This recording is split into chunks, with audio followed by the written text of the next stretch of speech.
મોરબી જિલ્લાના શાસનને સુશાસન બનાવતા મહિલા અધિકારીઓ 8 માર્ચ એટલે વિશ્વ મહિલા દિવસ નિમિત્તે આરોગ્ય, શિક્ષણ, મહિલા, બાળ, રોજગાર, વન વિભાગની મહિલા અધિકારીઓ આપે છે નારીઓને પ્રેરણાદાયક સંદેશો। Story report by Himanshu Solanki, Morbi. હું રશ્મિ રાજાવાડા, નાયબ જિલ્લા ચૂંટણી અધિકારી મોરબી ખાતે ફરજ બજાવું છું। મારું ગ્રેજ્યુએશન મેં ફિઝિયોથેરાપીમાં કરેલું હતું કે જેની અંદર મેં 2013માં ફિઝિયોથેરાપી કર્યું।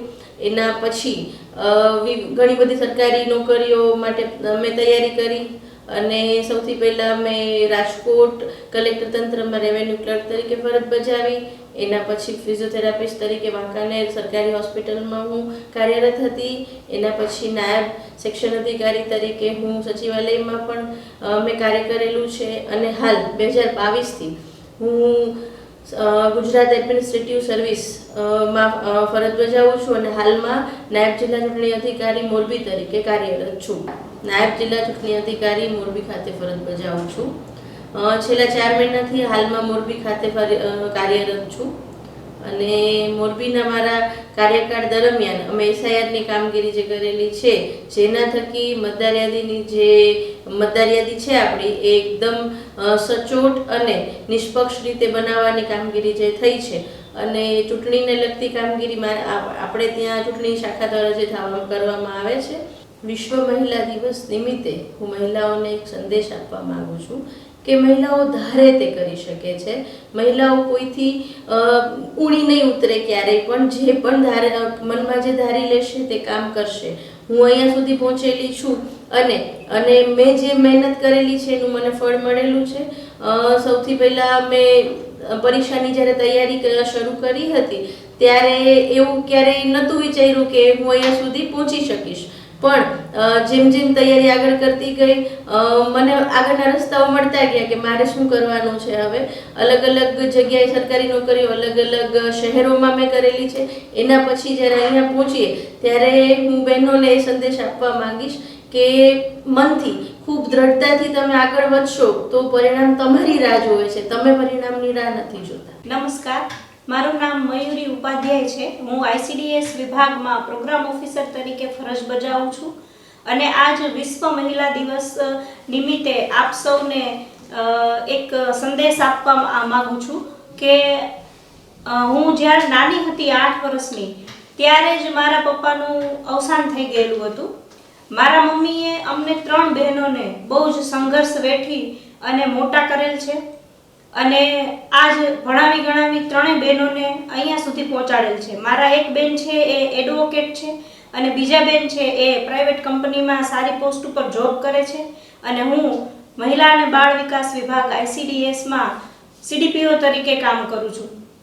તો આપ સૌને મારે એ જ કહેવાનું છે કે મહિલા અને બાળ વિકાસ વિભાગમાં મને જે કામ કરવાની તક મળી છે એ મારા માટે સુવર્ણ તક છે, કેમ કે મારા જે પોતાનું જ હું ઉદાહરણ લઈ અને મહિલા સમાજને અને કિશોરીઓને એ સંદેશ આપવા માંગુ છું કે કોઈ પણ સંઘર્ષ હોય જીવનમાં તો પણ તમે તમારી મહેનત અને તમારો માર્ગ પસંદ કરવાની રીતથી ખૂબ સફળ બની શકો છો અને બીજી મહિલાઓને માટે પણ સમાજમાં ઉદાહરણરૂપ સાબિત થઈ શકો છો।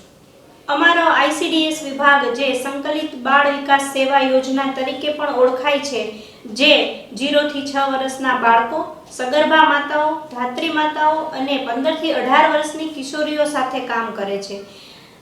મારા આ વિભાગ છે એ દેશની અંદરથી કુપોષણ દૂર કરવાનો ખૂબ પ્રયત્ન કરે છે અને એમાં મને આનંદ છે કે હું આપણા દેશ માટે એક સારા પ્રયત્નથી કુપોષણ દૂર કરી અને સમાજ માટે ઉપયોગી થઈશ અને બહુ સારી રીતે અમારો વિભાગ કામ કરી રહ્યો છે, જેના માટે પણ મને ખૂબ આત્મસંતોષ છે।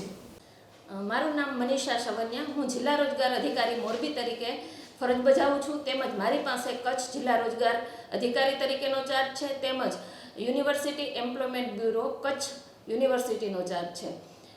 અમારી ઓફિસમાં અમે મુખ્યત્વે જે રોજગાર વાંચુ વિદ્યાર્થી હોય એની રોજગાર આપવાની અને એની નામ નોંધણીની કામગીરી કરતા હોય છે।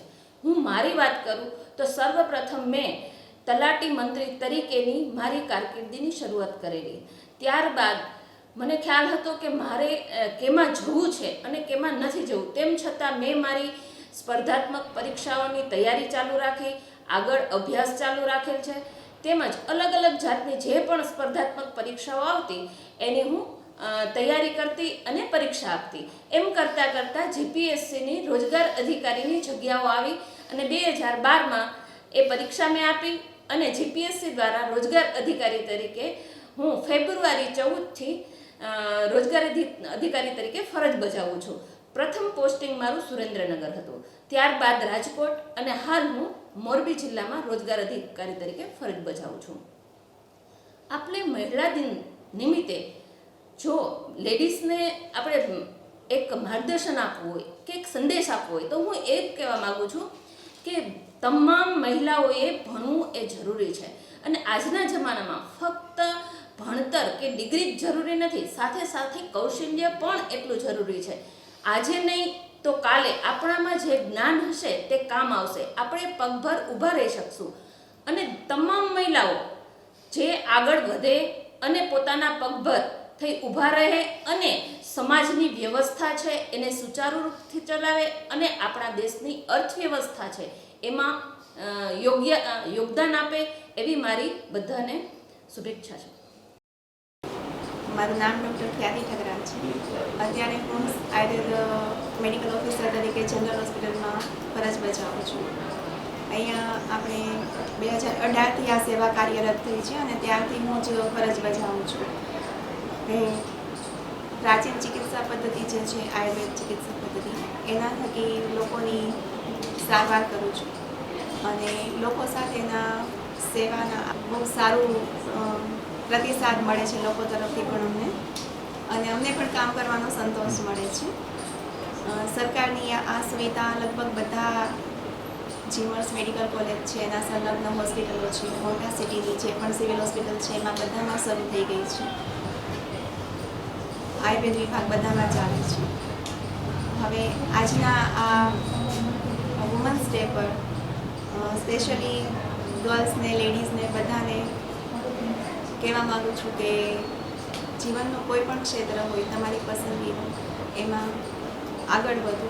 અત્યારના સાંપ્રત સમયમાં જોઈએ તો જીવનશૈલીજન્ય રોગો છે, જેમ કે ડાયાબિટીસ છે, બીપી છે, પીસીઓડી છે લેડીઝમાં, એ વધતા જાય છે. તો આ સમયે આયુર્વેદિક ચિકિત્સા પદ્ધતિનો લાભ લઈ અને લોકો પોતાની જીવનશૈલી સુધારે, કારણ કે આયુર્વેદ છે એ ફક્ત ચિકિત્સા પદ્ધતિ નથી પણ એક જીવન જીવવાનું શાસ્ત્ર છે, જેમાં દિનચર્યા, ઋતુચર્યા વિશે વિશદતાપૂર્વક વર્ણન કરેલું છે કે કેવી રીતે સવારે ઉઠ્યાથી લઈને સુવા સુધીનો દિનચર્યા હોવી જોઈએ, ઋતુ અનુસાર શું ફેરફાર હોવા જોઈએ, અને ખાવા પીવામાં છે, પહેરવા ઓઢવામાં છે લઈને બધા જે નિયમો છે એ બતાવેલા છે. તો હું આગ્રહ કરીશ લોકોને કે આયુર્વેદ ચિકિત્સા પદ્ધતિ પ્રમાણે, આયુર્વેદિક પ્રમાણે, જીવનશૈલી પ્રમાણે જીવવાની કોશિશ કરે અને પોતાના સ્વાસ્થ્યનું ધ્યાન રાખે. અને મહિલાઓને ખાસ કહેવાનું છે કે તે મહિલા છે એ ઘરનો સ્તંભ છે. જો મહિલાને કંઈ તકલીફ થશે તો ઘરના બધા મેમ્બર્સ છે એમને તકલીફ થશે, એમનું કામ રેગ્યુલર નહીં થઈ શકે. તો સ્ત્રીઓએ વિશેષ પોતાની જાતનું, પોતાના શરીરનું, પોતાના સ્વાસ્થ્યનું ધ્યાન રાખવું જોઈએ અને એ માટે આયુર્વેદનો મહત્તમ ઉપયોગ કરે, કારણ કે આયુર્વેદમાં છે બીમારીઓનો મૂળ શોધી અને પછી મૂળમાંથી મૂળગામી ઉપચાર કરવામાં આવે છે. તો હું સ્ત્રીઓને પણ કહીશ કે આ દવાખાનાનો લાભ લે અને અહીંયા સારવાર માટે ચોક્કસ આવે. હું જિલ્લા મહિલા અને બાળ અધિકારી જલ્પા ત્રિવેદી છેલ્લા 10 વર્ષથી મારી ફરજ બજાવું છું. હું રાજ્ય સરકાર દ્વારા મહિલાલક્ષી યોજનાઓનો જરૂરિયાતમંદ બહેનોને લાભ મળી રહે એ માટે કામગીરી કરું છું. એક મહિલા અધિકારી તરીકે હું જરૂરિયાતમંદ બહેનોને મદદરૂપ થવાની એક મને સુવર્ણ તક મળી છે, એના માટે મને સંતોષ છે. મારા કાર્યકાળ દરમિયાન મેં અનેક જરૂરિયાતમંદ બહેનોને મદદરૂપ થવા માટે ઘણી કામગીરી કરી છે. આર્થિક, સામાજિક બહેનો આગળ આવે અને પોતાના હક માટે લડે તેમજ આર્થિક રીતે પોતે પગભર થાય એ બાબતે પણ ઘણી કામગીરી કરી છે. મેં કોન્ટ્રાક્ટ બેઝ ઉપર 4 વર્ષ કામગીરી કરી, ત્યારબાદ મેં જીપીએસસી પાસ કરી અને છેલ્લે 2015થી ઓફિસર હું ફરજ બજાવું છું. આજે વિશ્વ મહિલા દિવસ નિમિત્તે હું દરેક મહિલાને જ સંદેશ આપવા માંગીશ કે આપણી દીકરીઓ બહેનોને વધુમાં વધુ ભણવું જોઈએ અને આર્થિક રીતે પગભર થવું જોઈએ. દરેક મહિલામાં આ શક્તિ છુપાયેલી છે કંઈ ને કંઈ, તો દરેક બહેન જે ધારે એ કરી શકે.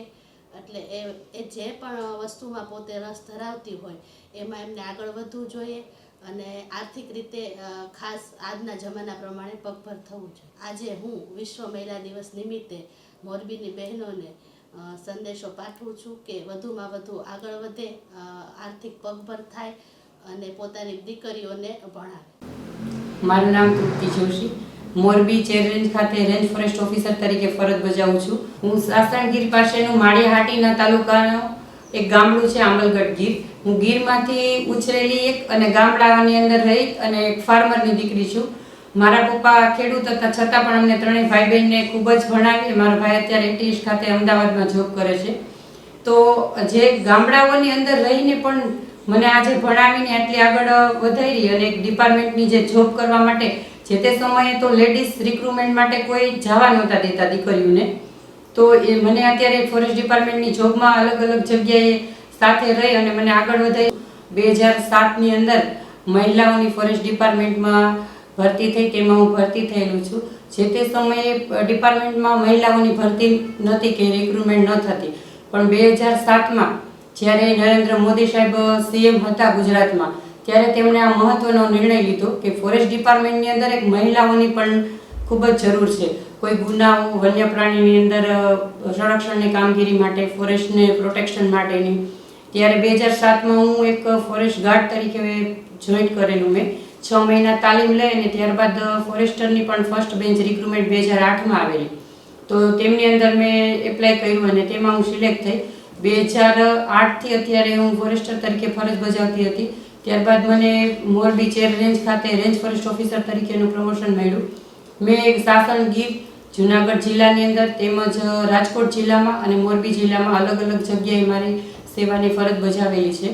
અને ફોરેસ્ટ ડિપાર્ટમેન્ટમાં એક કુદરતી સાનિધ્યની અંદર કામ કરવાનો મોકો મળ્યો એ અમે ખૂબ જ આનંદ છે. અને ડિપાર્ટમેન્ટની અંદર જે મહિલાઓની ભરતી લીધી હું પીએમ સાહેબનો પણ ખૂબ ખૂબ આભાર માનું છું.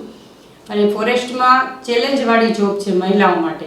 તો ચેલેન્જ તો કે શું, તો કે ભાઈ મહિલાઓ ફોરેસ્ટમાં પહેલાં જતા નહોતા કે ભાઈ લેડીઝને બહાર નહીં કાઢવાના. તો મારે અત્યારે હાલમાં મહિલાઓને એ જ કહેવાનું કે મહિલા દિવસ નિમિત્તે તો ફોરેસ્ટની અંદર જે મહિલાઓ ચેલેન્જવાળી જોબ, જેવું કે ઓપરેશન સિંદૂર, તો મહિલાઓ રસોડા પૂરતી જ સીમિત નથી, બધી જગ્યાએ જોબ કરી શકે છે.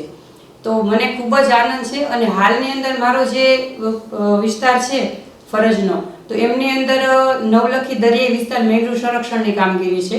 તો ગુજરાતનો દરિયાકાંઠો પ્રાકૃતિક સાનિધ્યથી ખૂબ જ સમૃદ્ધ છે. તો દરિયાઈ જીવસૃષ્ટિનું સંરક્ષણ કરવું, દરિયાને જેમ જમીન ઉપર આપણે ફોરેસ્ટનું પ્રોટેક્શનને જેટલું જરૂરી છે એવી જ રીતે દરિયાની અંદર પણ જરૂરી છે.